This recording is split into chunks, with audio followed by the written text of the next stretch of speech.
তো সকাল সকাল সকলকে জানাই গুড মর্নিং। আমার সকল ইউটিউব ফ্রেন্ডবাসীদেরকে সকলে ভালো আছো? তো এখন আমি এই যে চলে এসেছি মারুলি দিতে। সকালে উঠেই দেখতেই পেলে দরজা খুললাম। তো দরজাটা খুলে এত সুন্দর লাগে, মানে যেহেতু সকালবেলা অত গাড়ি টাড়ি থাকে না, আওয়াজ নেই, ঠান্ডা ঠান্ডা বাতাস, মনে হয় যেন বাইরেই বসে থাকি। তো মারুলি দিয়ে আমি চলে যাব ব্রাশ করতে। তো ব্রাশটা করে নিই। ব্রাশ করতে করতে আমি একটুখানি বসে থাকি, মানে যেহেতু ব্রাশ করার পরেই তো কাজে লেগে যেতে হবে।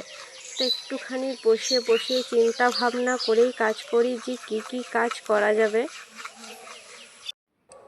তো আমি একটু কাল রাতে ভিজিয়ে রেখেছিলাম চিয়া সিড, তো সেটা এখন লেবু দিয়ে খেয়ে নেব। তো খাচ্ছি অনেক দিন ধরে, এর গুণও আছে। এটা যদি আমি সকাল সকাল খাই, আমি দেখেছি যে গ্যাস কিচ্ছু হয় না। কিন্তু যেই দিন ধরুন কোনো দিন একটু মানে হলো না খাওয়া, তো সেই দিনে আমি দেখি গ্যাস হয়ে যায়। তো চিয়া সিডটা খেয়েই তো আমি চলে এসেছি কাজে। তো প্রথমে আমি এখন জল তুলে নেব। জল তুলে গোটা উঠোনটা আমি ছিটিয়ে দেব একবারে, এই পাশ ওই পাশ, মানে আমাদের বাড়ির ভেতরটা আবার বাদ দিকে যাব, বাইরে দোকানের সামনে, দরজার সামনে। তো জল টল ছিটিয়ে আমি এখন চলে এসেছি ঝাঁট দিতে। তো আমার ঘরের ভেতরগুলো ঝাঁট দেওয়া হয়ে গেছে ওই পাশটা।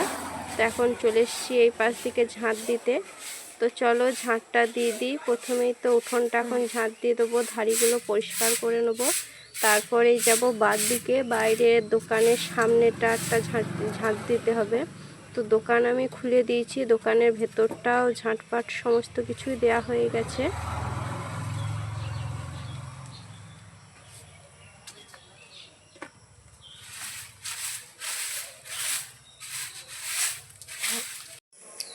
তো hello friends, good morning, welcome to my blog মনা ডেলি লাইফস্টাইলে সকলকে জানাই স্বাগত।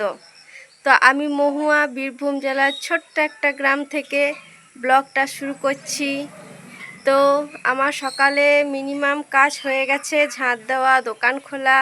তো এখন আমি করব ইঁদারাটা ঝাঁট দেবো, কারণ ইঁদারার ধারেই যেহেতু আমাদের গাছ আছে, তো প্রচণ্ড পড়ে পাতা। তো এখন আমি ঝাঁটটা দিয়ে দিই, তারপরে দেখা হচ্ছে। তো আমি ইঁদারা ঝাঁট দিতে চলে এসেছি, আর দেখতেই পাচ্ছ এই যে ইঁদারার পাশেই আছে একটা আম গাছ, কাগজি গাছ।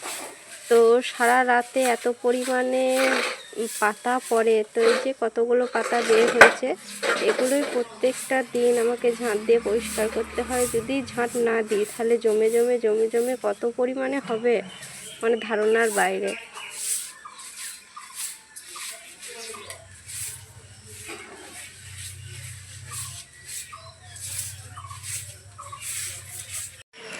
তো আমার সমস্ত কিছু হয়ে গেছে, ঝাঁট দেওয়া, ইঁদুরতলা পরিষ্কার করা। তো এবারে আমি কাপড় কাচবো, তো কাপড়গুলো ভিজতে দিই এখন।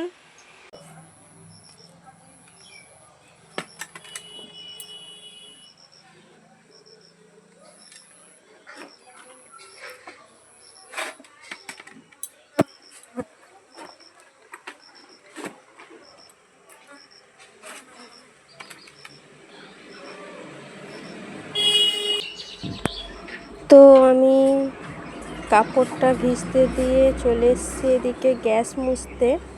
তো দেখতেই পাচ্ছ আমাদের ভাঙা বাড়ি, দেয়ালগুলো পুরো বৃষ্টির জলে শুতে যায়। কি করব, গরিব মানুষের বাড়ি, তো ওখানে ইগনোর করবেন এসব। তো এই সামনের দেয়ালটাই আমাদের ভেঙে গেছে, তো গোটাটায় ফাঁকা। আর এখানে আমি গ্যাসটা রাঁধি, যখন বৃষ্টি পড়ে এই যে পাশের দেয়ালগুলো দেখছো সব মানে কি জল পড়ে। তো এই জল পড়ে পড়ে দেয়ালগুলো হাত ধরে গেছে, আর সামনেটা তো পড়েই গেছে। তাও যতটুকু পারি পরিষ্কার করে রাখি। এই কোটোগুলো 2-3 দিন পর পর পরিষ্কার করি, আবার বৃষ্টি হয়, বাতাস আছে, টিনের ফাঁক দিয়ে এত ধুলো ঢুকে যে আবার কোটোগুলো নোংরা হয়ে যায়। মানে কাজ করতে করতে মানে মানে মাথা খারাপ হয়ে যায়। তবু কি করবো, কিছু করার তো নেই, এইভাবেই চলতে হবে। আর দেয়ালগুলো বৃষ্টির জলে আমাদের শুতে যায়। তো হাই, আমার স্নান করা হয়ে গেছে। তো এখন জামা কাপড়গুলো মিলে নেবো, তারপরে ঠাকুরকে জল দিয়ে রান্না বসাবো। তো চলো দেখতে থাকো।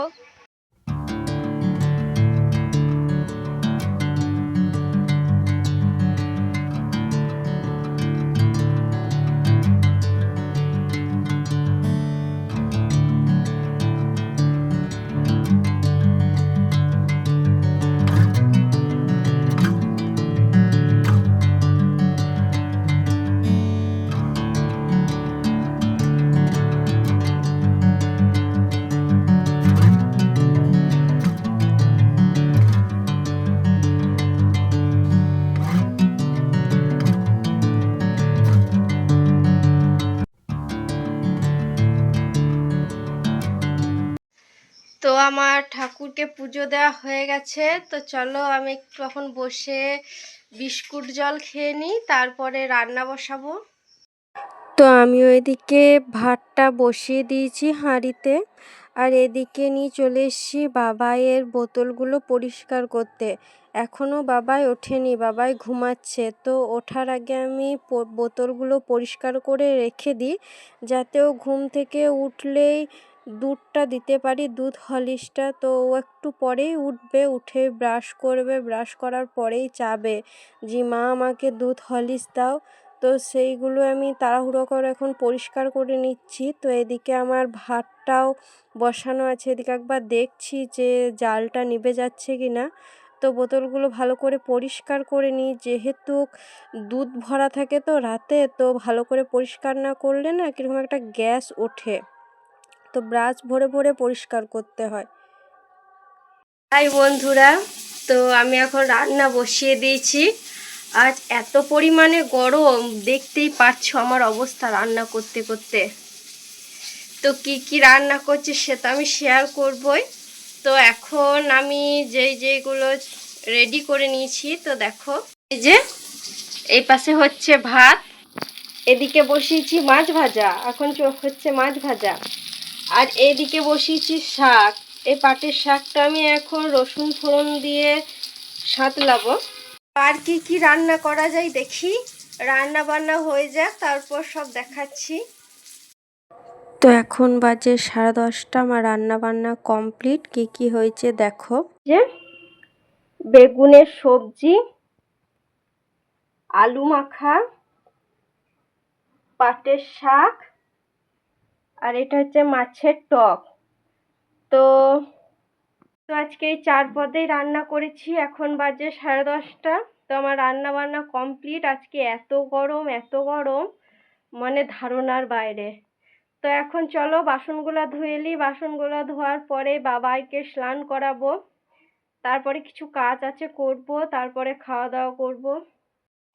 তো আমাদের 12:30টার সময় খাওয়া দাওয়া হয়ে গেছে। খাওয়া দাওয়ার পরেই বসেছিলাম দোকানে, তারপর দুপুরবেলাতে শুয়ে পড়ি। হঠাৎ 3:30টার সময় কত ঝড় বৃষ্টি।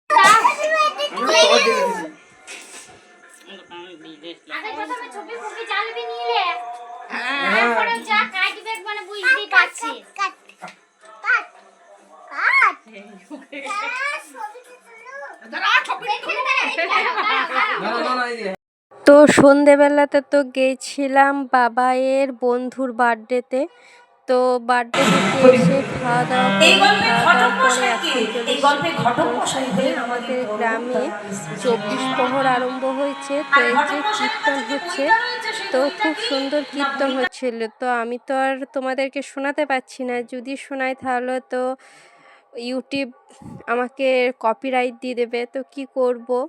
তো এই যে দিদিটা কীর্তন করছে, তো খুব সুন্দর কীর্তন করছিল।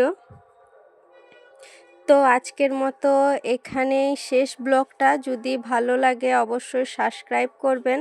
তো টাটা, কাল আবার দেখাবে নতুন একটা ব্লগের সাথে।